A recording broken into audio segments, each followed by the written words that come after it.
cattle. Instead, she perfected the art of surviving on her own. Without the help of a pride, this lioness had to adapt. When she hunts, the combination of patience, power, and speed is spectacular.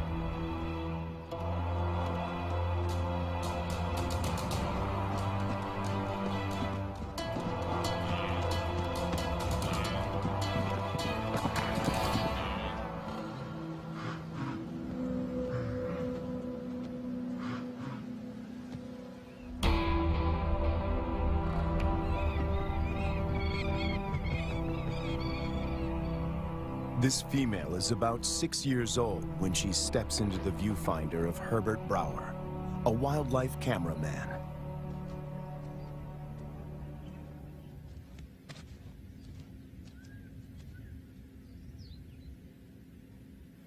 She'd been rarely seen, and if then only at a distance. But suddenly there she was, right in front of our eyes. Herbert is captivated by her and returns to the floodplains of Luwa year after year. It comprises 3,600 square kilometers and borders Angola in the west. The bank of the Zambezi floodplain marks the eastern boundary of the park. People living here tell Herbert that the lioness has been alone for many years. They call her Lady Luwa.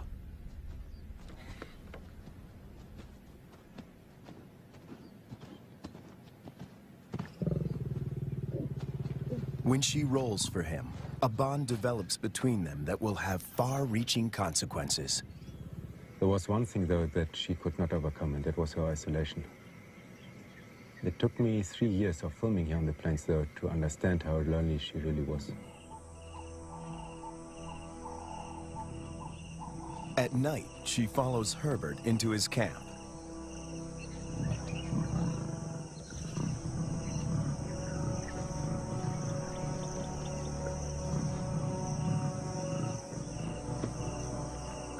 He would never expose himself to wild lions on foot, but he instinctively knows that she means him no harm.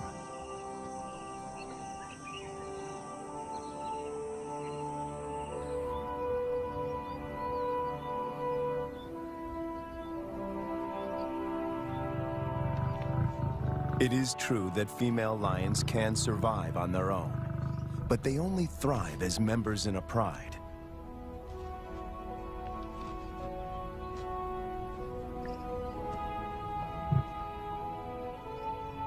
Is it possible to find Lady a mate?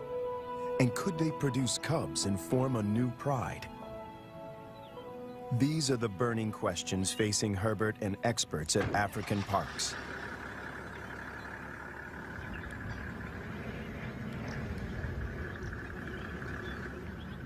Craig Reed, a manager at African Parks, and veterinarian Dr. Ian Parsons face a dilemma. Reintroducing a full pride of lions into Luwa could cause havoc.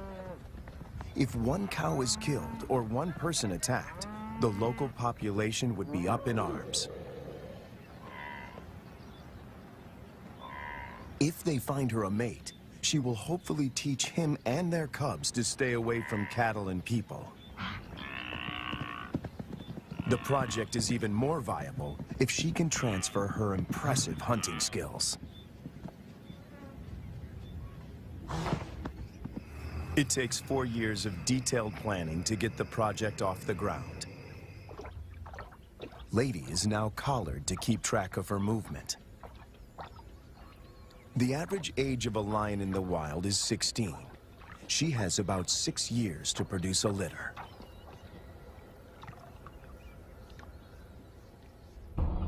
To find a mate for Lady, the team goes to neighboring Kafue National Park.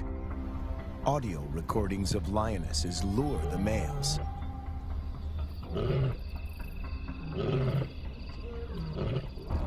Wildlife vet Dr. Ian Parsons darts 2 males. As a coalition, they stand a better chance to survive the trauma of a translocation.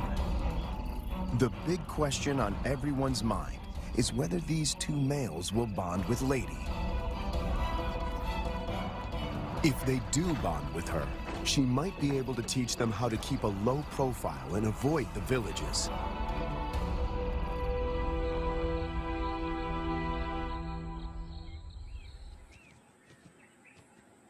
The two lions wake up in an enclosure, or a boma, right in the middle of Lady's core territory.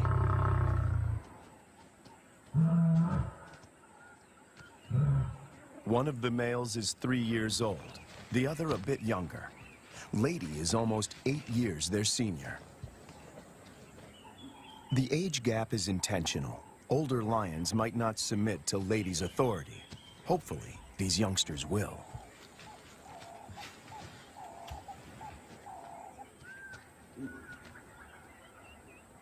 This is the first time in years that Lady has set eyes on her own kind. She keeps watch as the two males familiarize themselves with their new home. The first piece of the puzzle falls into place. But then, disaster strikes. On the 5th day in the boma, they escape. Finding themselves in a strange environment, they could take fright and bolt. To Herbert's relief, he finds them a few hundred meters from the enclosure. Lady's response is odd. She rolls to show them she is not a threat, but she doesn't approach them. The males are aware they are in her territory. Everything is new. It's going to take time to adjust. Before she leaves, Lady marks the territory with her urine. It's a strong message. She's the landowner. They are the squatters.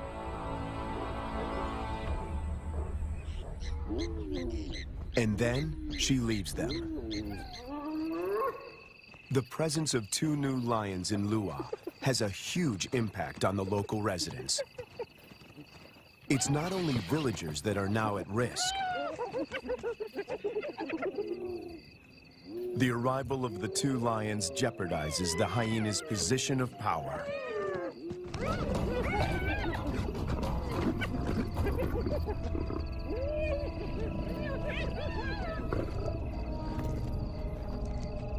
Together, they make a fearsome team.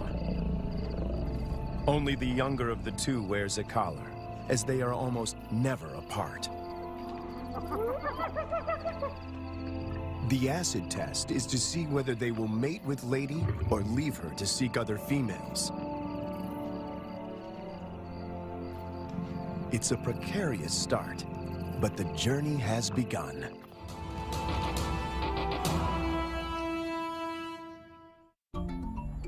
Almost 3 years go by without incident. It's November, the beginning of the rainy season. Thousands of wildebeest pour into Lady's territory. The males are hardly recognizable. They are now almost 6 years old, and their bodies are beefed up, their manes more pronounced. After all this time, they're still together and have bonded with Lady, who seems to be doing all the hunting.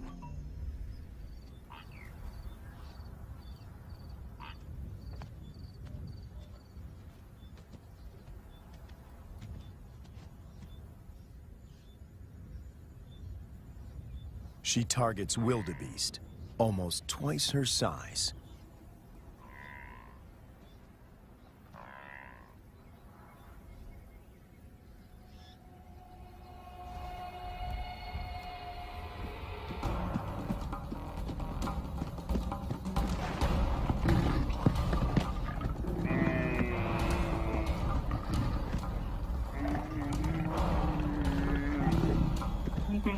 With a powerful bite to the neck, she suffocates her quarry. It's all over in minutes. The meat from a small calf could keep her going for a few days, but she's not hunting only for herself.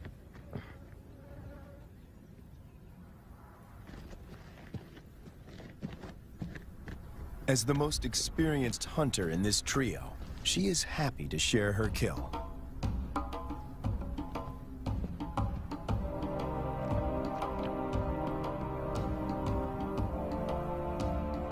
The fact that she allows the males to join her, and that they don't chase her off the carcass, is significant. Eating together is the first building block of a pride.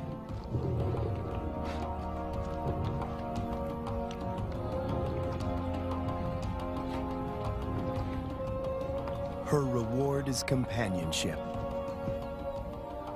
The males get the lion's share of her kill. They gorge themselves and can eat up to 1/4 of their own weight in one sitting.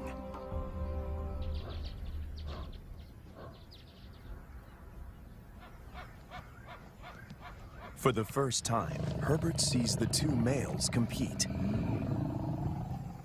It is the younger of the two brothers that emerges as the dominant male.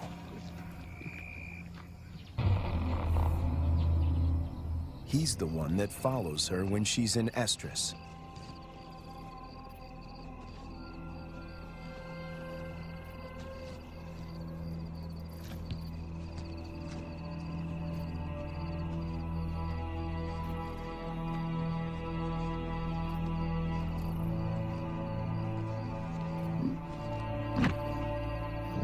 He grimaces, curling back his lips to expose an organ in the back of his mouth that picks up faint chemical pheromones. He can smell that she's in heat.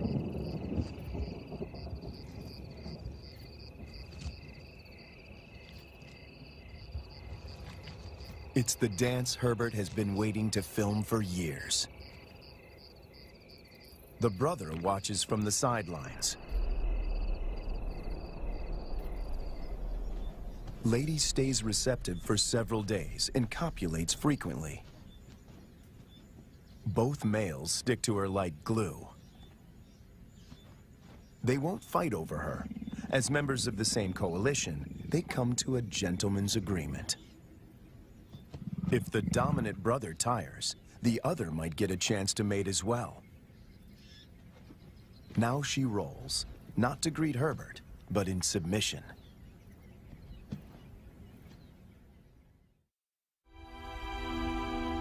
When Herbert returns a year later, there are still no cubs. It's a huge disappointment. Lady is now almost 13 years old, and Herbert and the team must consider the possibility that she is infertile.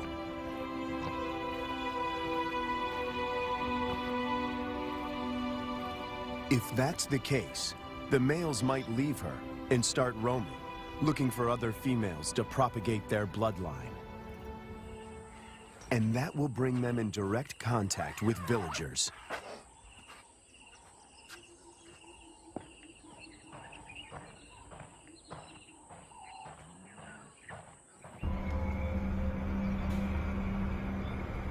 The team decides to import 2 young females.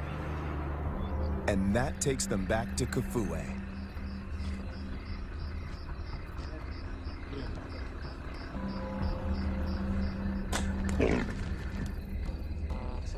Again, the team faces a dilemma. If the females are too old, they might injure Lady or drive her out of her territory. Too young, and the males might kill them.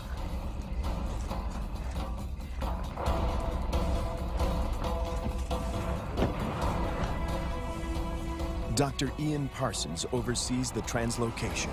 We need some water just to keep them cool while we're traveling. All right, antidote. That's not very fast acting. It takes about 15 minutes to work.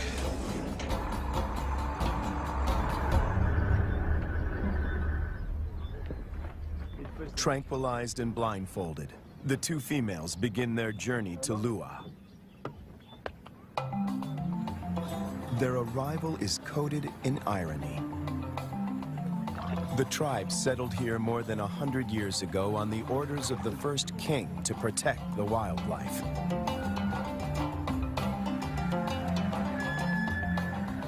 But many of them have never seen a lion. And yet lions have always played an important part in the biodiversity of Lua. African Parks aims to restore the imbalance. But this is only possible if Lady remains the central character.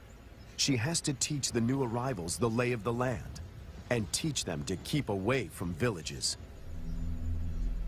The question now is whether she can transfer these skills in time.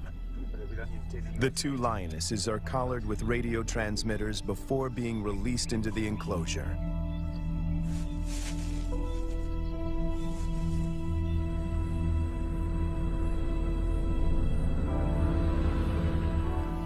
Lady's world is about to be turned upside down once again. To Herbert, she seems sad and confused. She turns her back on the boma and heads north.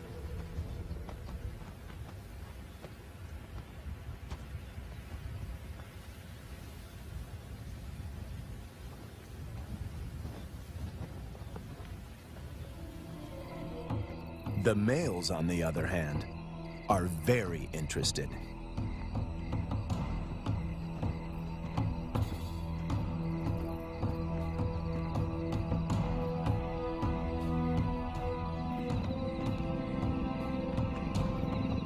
These two lionesses are barely 20 months old and still cub-like.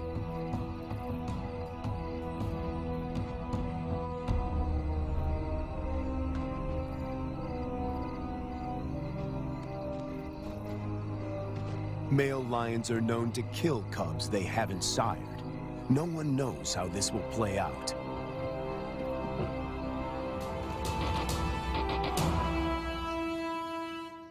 After 3 days, Lady makes a U-turn and returns to the fenced-off boma.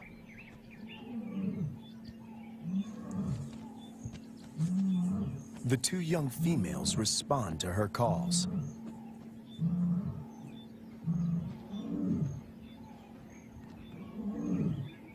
The connection between Lady and the cubs is immediate. She engages.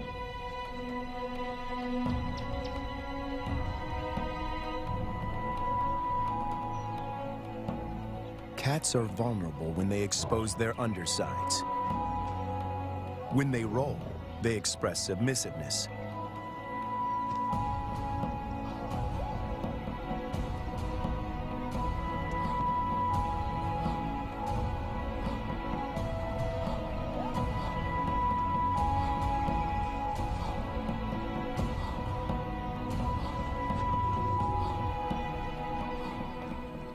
But trouble is on the way. Lady's body posture changes. She knows that the males could attack these new residents.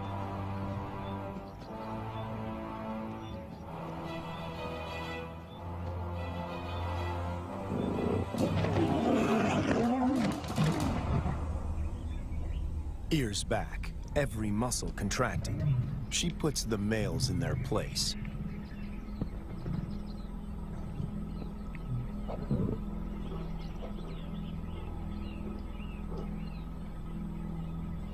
Four cats now crowd her space, after years of solitude.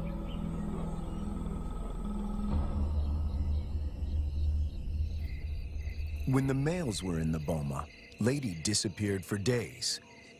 But now she is intrigued by the cubs. She keeps constant vigil. The electrical current that runs through the fence is non-lethal, but does give a sharp jolt. Lady is clever. She discovers a broken wire and tries to gain access where the circuit is breached.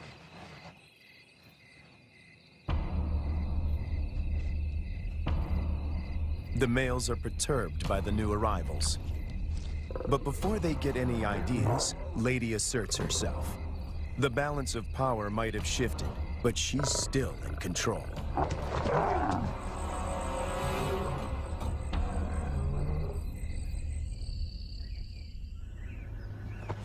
After 5 weeks in the boma, the team feels the young females are ready to be released. Not sure how the males will react, they lure them away with a fresh carcass.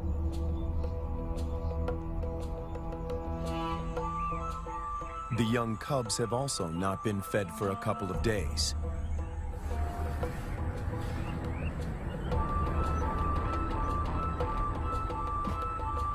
When the gates open, a new chapter begins.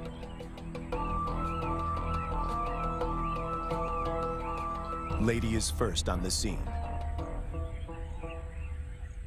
The cubs have spent more than a month in the boma to adjust. The question now is whether this newly forged bond will hold when they step through the gate.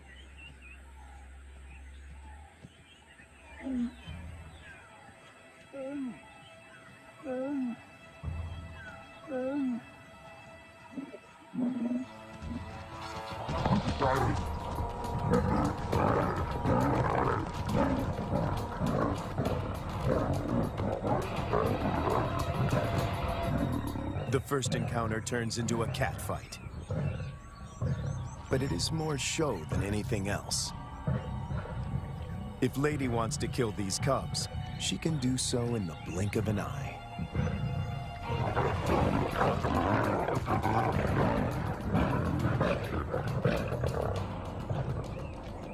The first contact might seem aggressive, but it plays out according to plan. Lady is doing exactly what the team hoped for. She accepts them in her territory and establishes her dominance.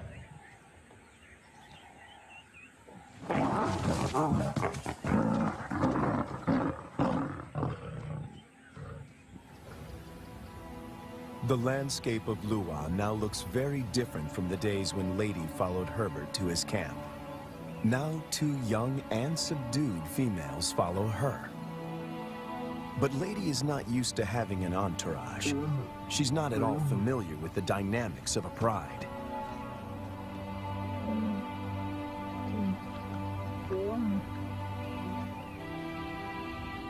Now that she has her freedom back, she does the unexpected.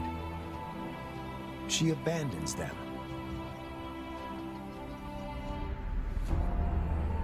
The 2 young females now find themselves in a new and unfamiliar environment swarming with hyenas. Since their release, the young females stick together.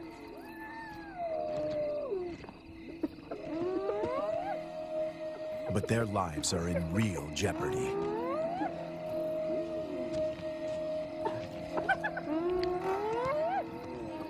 Hyenas can kill lonesome female lions, and tonight, they face a growing mob.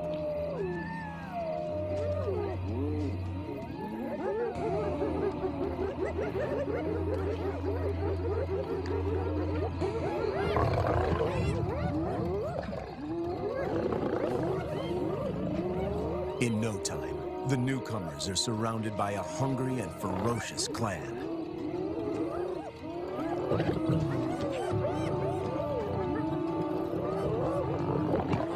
They stand their ground, but the noise attracts a far more dangerous adversary, the males.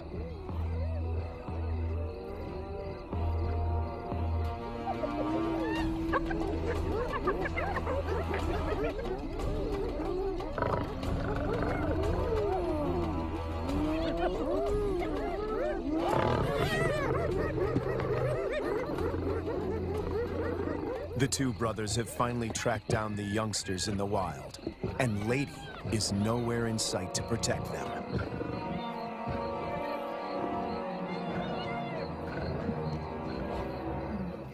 The hyenas know what's good for them. En masse, they retreat.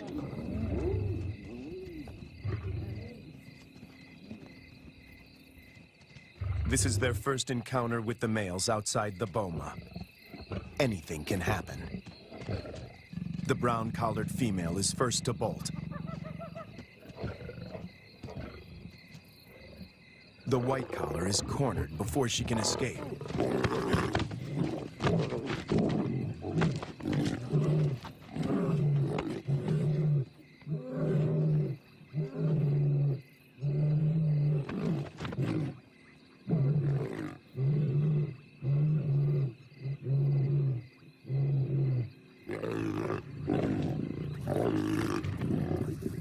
2 against 1. The odds are not in her favor. But her assertiveness could be her saving grace.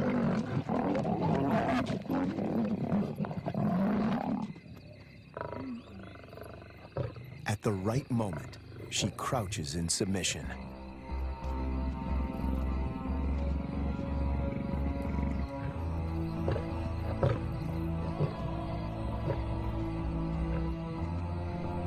The encounter with the males is a frightening experience for both young females.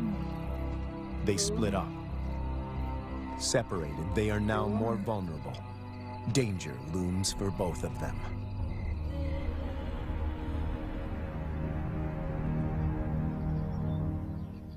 The team manages to track down the females, and they are reunited.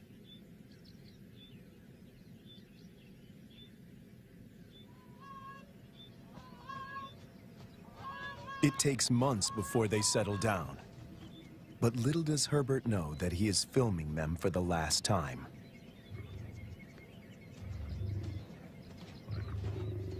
The next day, the brown collar is gone.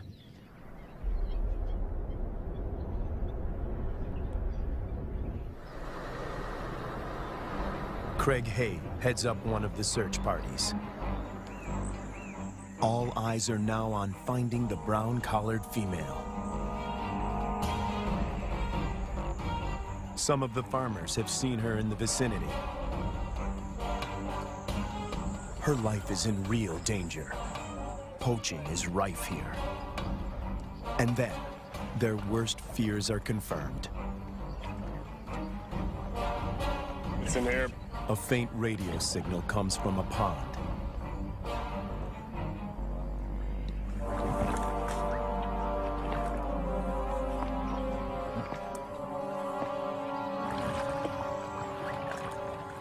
Guys, I got it. It is the brown collar.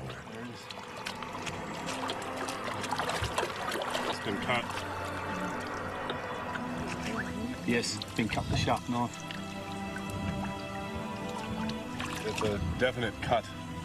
You see, so someone found the lion and threw this in.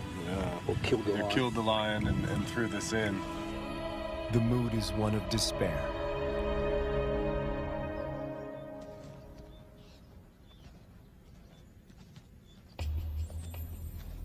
To complicate matters, the female in the white collar turns away from Ladies' Corps territory and begins walking in a northwesterly direction towards Angola.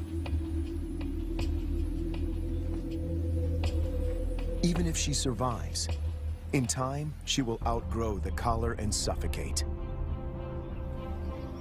The dream to establish a pride in Lua begins to unravel. In an unexpected twist, the males follow the white-collared female to Angola. The further they move away from Ladies' Corps territory, the less influence she has in keeping them out of danger zones. A rescue mission is launched to find the white-collared female and the males before they cross the border. Dr. Matt Becker, who runs the Zambian Carnivore Project, joins the search party. He spots the white-collared female a few kilometers from Angola. They dart her. But she runs into the reeds and almost drowns. She's breathing really well. It's a close shave. It's now 10 to 6. We have 40 minutes. She's good. We want.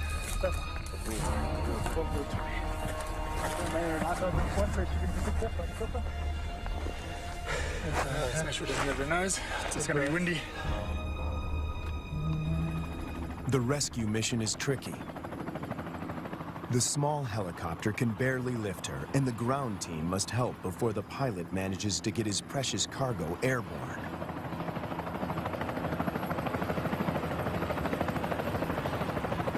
The males have slipped off the radar, and the team hopes they will turn around on their own accord. Meanwhile, more drama unfolds close to the boma. Lady is darted. The plan is to put her in the boma with the surviving female to try and forge a stronger bond between them.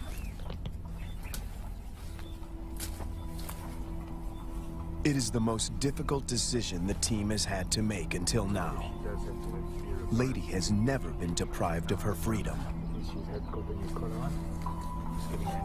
She gets a quick medical checkup and a new collar.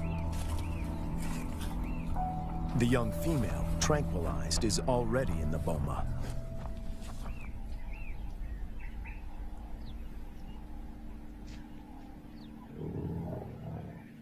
No one knows how Lady will behave in captivity.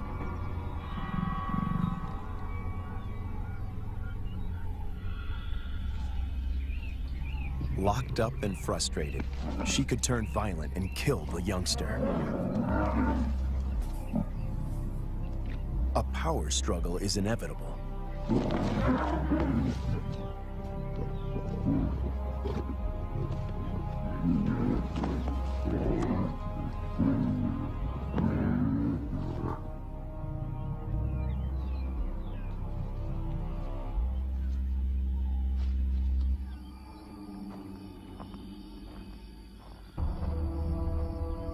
More bad news. One of the males crosses the border and is killed by cattle farmers in Angola. Of the 5 lions, now only 3 remain. Would this be enough to start a pride? No one knows for sure. Lady, when she recovers from the anesthetic, is extremely agitated. She is on the wrong side of the fence and she can't dig her way out.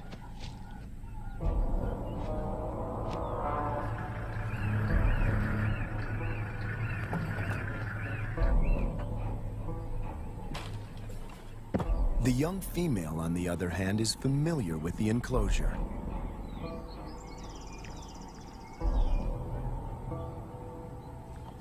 This puts her in a strong position to assert power and seize authority.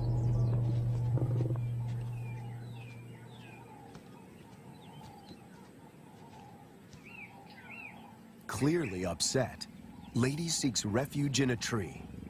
Herbert thinks this elevated position is her attempt to retain control.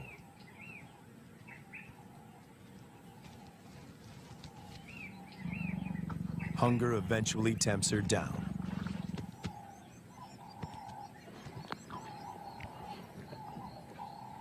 For Herbert, it's difficult to watch.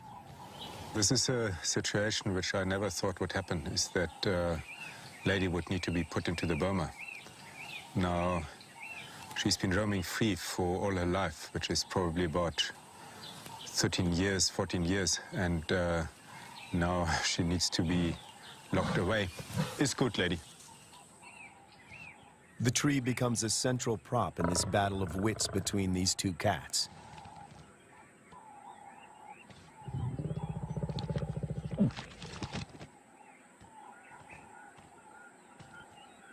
The young female catches on very quickly. She is lighter. If height is of any consequence, she can go higher.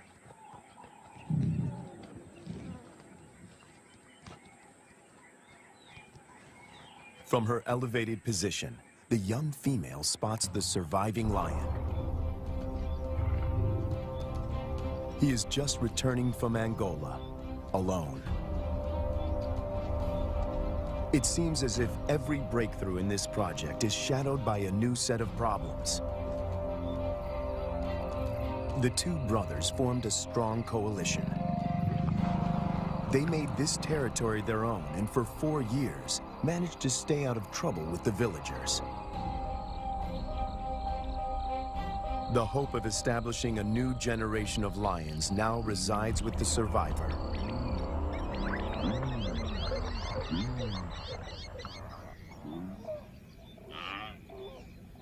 Lady and the young female emerge from the boma after 7 weeks. The outcome of the bonding exercise is disappointing. They split up. Lady doesn't want another cat on her tail.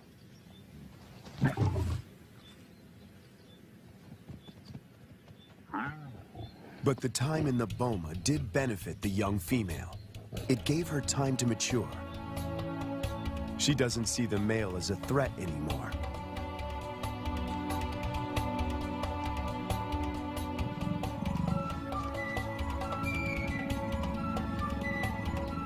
There is an explanation for her playful behavior. She is an estrus. Lady is excluded from this courting ritual. After all the turns and twists in this complicated plot, she finds herself once more alone.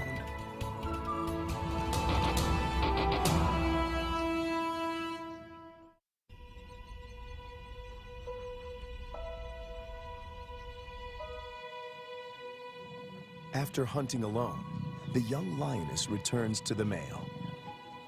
She is ready to mate. The project is one step closer to reaching its goal. The male will sire the next generation. But what about Lady? Will she be part of this new pride? It somehow seems sad and tragic if she is now excluded. And on cue, she disappears.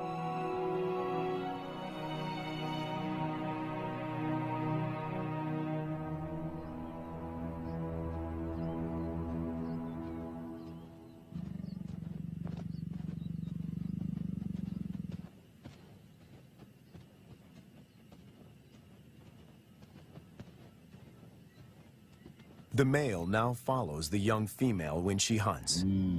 To feed both of them, she must target bigger prey.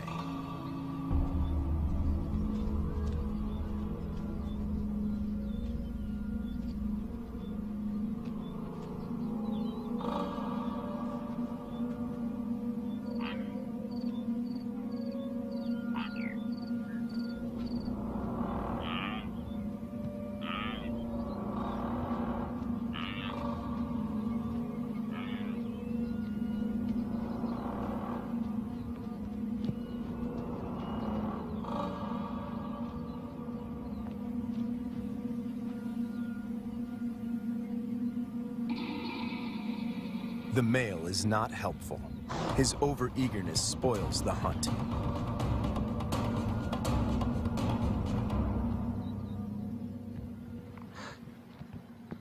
Herbert is about to accept that this Regent King and the young female are now the major players in this drama, when Lady suddenly reappears.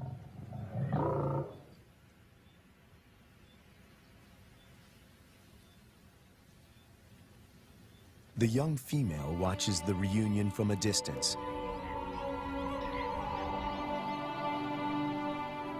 Over many years, Herbert and Lady somehow learn to recognize and respect each other's intentions.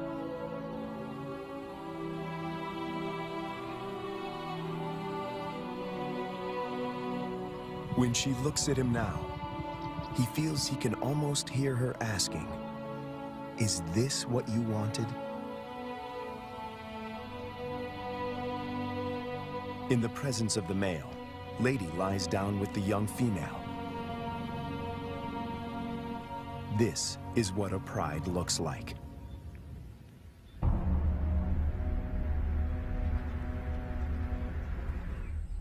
After so many years, all the effort and energy that went into this project seemed to pay off.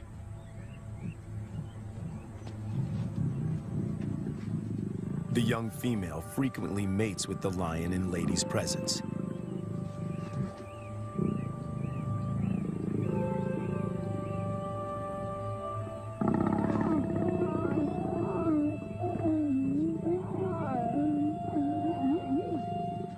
Females are the cornerstone of prides. They form strong bonds and hunt together. The male's instinct is to protect them, and his drive is to breed.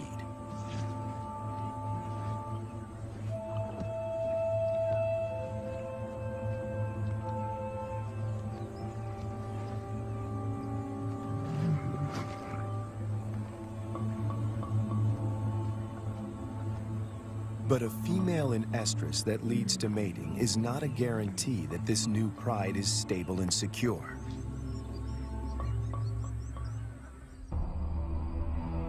Hunting together is the final test. And then it happens. The young female takes the lead. Lady follows. This is certainly a new development. And the outcome is swift and lethal.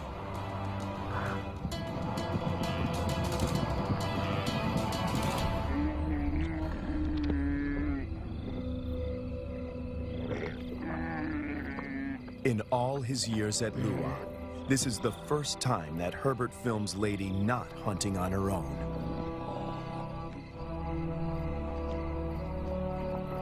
When the male joins them, the circle is complete. The air is full of promise.